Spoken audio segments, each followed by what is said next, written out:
All right, I got to thinking about this, and before I do this cutting, I think I'm going to make a little video here on how to properly patch in a piece of metal like this. You know, some of you guys probably never done it before. Maybe you're looking at a way to know how to do it. So I'm going to show you what I know.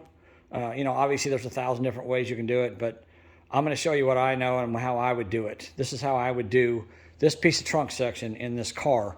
And this is actually a very critical piece of trunk section because the latch for the trunk is right there.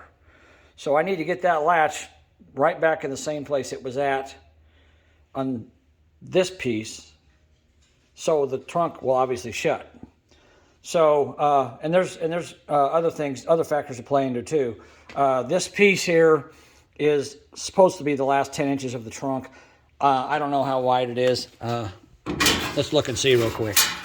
So, as you can see, it's more like, actually, it's a little over, come on, stay there. It's actually a little over 13 inches. So, it goes back in the trunk quite a ways. But what I do is I look for, I guess what you'd call landmarks. So for instance, this factory trunk has got these raised sections in the trunk lid here, and they go down, they come up here, they go down there. Then there's this hole here is for the gas tank bolt that bolts to the strap to hold the gas tank in place. So obviously that's a critical location as well. And then of course there's two of them, so you really want them to be right. So you've got this piece that's raised up here, and then it drops down there, and then it's flat. And then you've got this X pattern, and it drops down right here, and then it comes back up here. Well, if you look up here, this raised section, you can see there's quite a bit past that. I don't know, let's see how much it is. So it's probably a little over 1.5 inches past where the raised section drops down to the end of the piece. So if we look down here, hold on a second, get my tape measure set up here. If you look down here and you go out, dang it, let me get this set up right. Okay, there we go. If we go out 1.5 inches, we're basically on the other side of that hole. Well, I prefer to leave this hole here because it's a factory hole, and the trunk pan is really solid there, so there's no point in replacing it. So what I did last night, I took a piece of 2-inch wide or 1.5 inch wide masking tape, and masking tape works really well because you can lay a nice straight line, and I laid it across here, and then I took a Sharpie and I drew 2 lines because I figured I want to cut it one of these 2 places. This line here obviously is before the hole, right at the end of the little raised section, and this one here is over the hole. So it's a good rule of thumb to remember when you're doing this. It's better to cut, it's kind of like the opposite of wood. It's better to cut more than, you know, they tell you when you cut a piece of wood, measure twice, cut once. Well, when it comes to this stuff, sometimes it's better to cut more than once, because if you cut it too much, you're screwed. So it's always better to err on the side of caution and maybe cut a little less. If I cut it on the first line here, I'm probably going to end up having to trim a little bit off this. But here's another problem. Where this X is, and this goes down and comes back up, well, if you look at this panel here, there's the X, it goes down, it doesn't come back up. So this edge is not going to match this edge. So I'm probably going to have to trim it back anyhow to avoid having to worry about this raised portion right here. So I'm probably going to have to cut this piece anyhow, cut a little bit off it, but that's fine.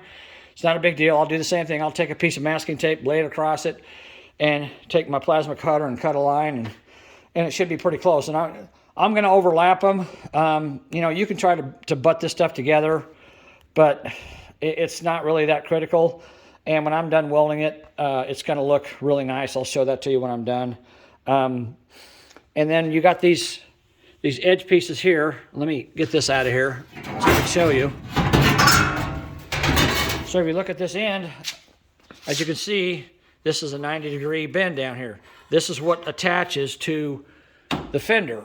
So if you look down here, the fender goes down, and this piece folds over, and they attach together right here. So when I cut, I don't want to try to cut it there. I'm going to cut it back in here, and actually, since I got this hole here anyhow, I'm probably going to cut it right here and across, and then just cut with a die grinder or a grinding wheel, cut-off wheel. I'm just going to cut this off because that's got lead in it. You can see there's the factory leaded joint, and there's the other factory leaded joint. So I'm going to cut this with a grinder because I don't know what a plasma cutter will do to lead, and I don't really want to breathe it anyhow. So I'm just going to cut that with a grinder. But once I cut this way and across and that way on that one, and cut these two with a die grinder or with a grinder, a cutoff wheel, the only thing that's holding this piece in is the two body mounts. And I'll have to get underneath the car, raise it up, and heat those up with a torch because they're rusted. I'll probably have to cut them with a torch actually. And once I pop those bolts out, then this piece should come out. But I want to bring it out whole because I want to be able to have this piece complete. Because once I get this installed, I can take measurements off this piece to know exactly where to take this trunk latch assembly and put it on that one. So I want to make sure it's right. So I'm going to try to get this out in one piece. That way I can use it as a reference point to make sure I put this back when I put it on that when it's in the right spot. Because I want the trunk lid to shut, obviously. I don't want it to shut right. So, obviously you've got a little bar here that the trunk shuts down on. It's probably an inch wide. So you've got a little bit of room to move around. But I want it to be back pretty close to where it was at the factory. Then I've got this alignment piece here. And there's a little alignment piece that goes up here. I took it out, but it's a little knob that sticks down and drives into that. So again, I gotta put this in the right location as well. So, this isn't just cut it out and put a new piece in. This is kind of complicated because you got to line stuff up and make sure it works right. So I want to show you guys that.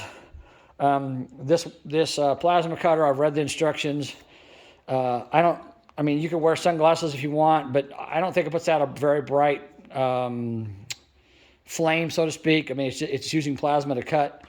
So I think it's a pretty clean cut. The only thing you got to worry about is sparks coming out the back side of the cut. You obviously don't want them to get into oil or gasoline or anything that's flammable. So you want to make sure your area is clear. And of course, I got a concrete floor in here, so I don't got to worry about that. So the plasma cover is pretty good. I'm going to wear a set of welding gloves just to protect my hands because they're going to be right close to the plasma cutter. It's got this cage here on the end of it that keeps the tip a 1/16 of an inch off the cutting surface. And they said that's what you want. You want a 1/16 of an inch off the cutting surface. Let me get this to focus. That'll fit well. Come on. Well, I guess it won't. I don't know. Oh, there it goes. So, you can see that's pretty close to a 1/16 of an inch off. And if you're a beginner, if you've never used one of these before, it's probably a good idea to leave that cage in place because you don't want this tip touching the metal because you'll damage the tip and it won't last very long. So I'm gonna leave it in place as long as it's not in my way, it's not bothering me. So, but I can use it without it. I don't have to have it, but I have used plasma cutters without that cage in place. A lot of guys think they're annoying. They throw them in the trash, and that's fine. But then you got to hold the plasma cutter steady. You got to keep it exactly an inch, 1/16 of an inch away from your work surface, because if you get too far away, it's not going to cut it. If you get too close, it's going to damage the tip. So, it's not going to hurt anything for it to be there. This plasma cutter, it calls for a 20 amp, 120 volt, 20 amp receptacle. I'm pretty sure I've got it plugged in over there. It's probably a 15 amp, and I've got an extension cord on it because the cords on this thing, the ground cord and the cutting cord the stinger is really long, and that's nice. But the cord itself, the electrical cord, is pretty short. So I may have to try to get a heavier extension cord and try to find a plug-in where I can plug it in that's got more amperage. But we're going to try it and see. I think it'll probably work. I don't know. But anyhow, that's just a quick review of what I'm doing here and how I'm doing it. So I'm going to go ahead and turn this thing on and let's get started with it. Let's see how it works. Set you guys up here so you're pretty close to the work surface. All right. Give me a second here. Let me get this camera set up. I'm going to pause this thing just a second so I don't mess up. All right, here we go.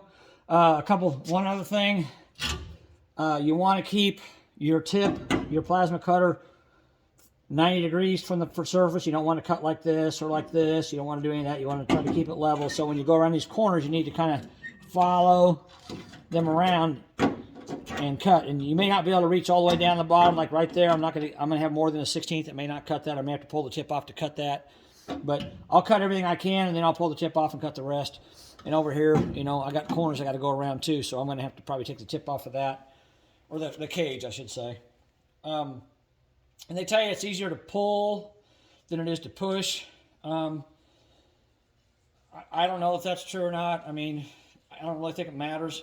I'm gonna use it sideways so you guys can see. I'm gonna go like this. So, and I'm gonna wear these gloves just for protection. I mean, I probably don't need them, but you know, I don't want any sparks getting on my hands either and burning me. So I'm gonna go ahead and wear them. It's got a little safety lever. You got to flip that up, and then you can pull the trigger. Once you pull the trigger, it starts. All right, let's see how it works.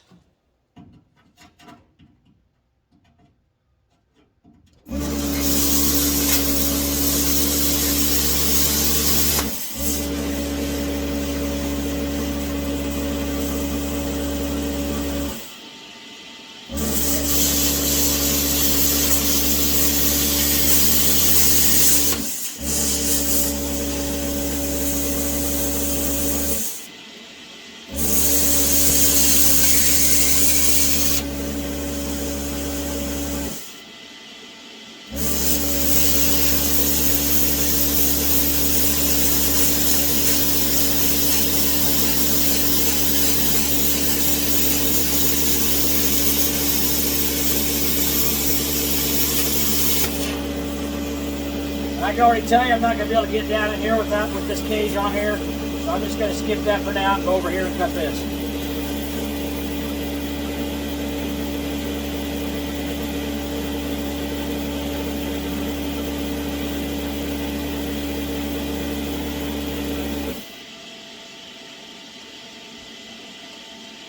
No, if it'll work.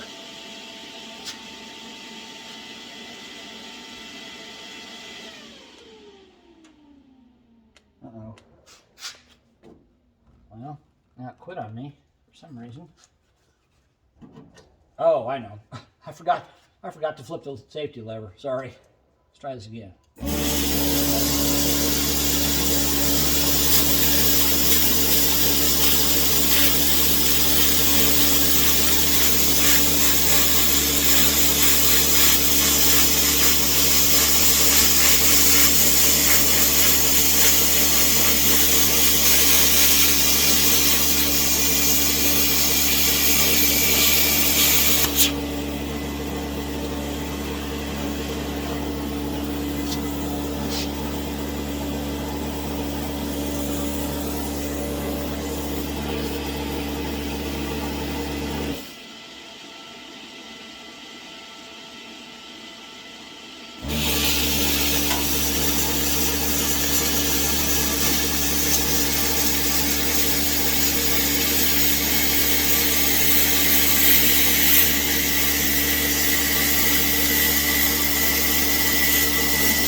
Whoop.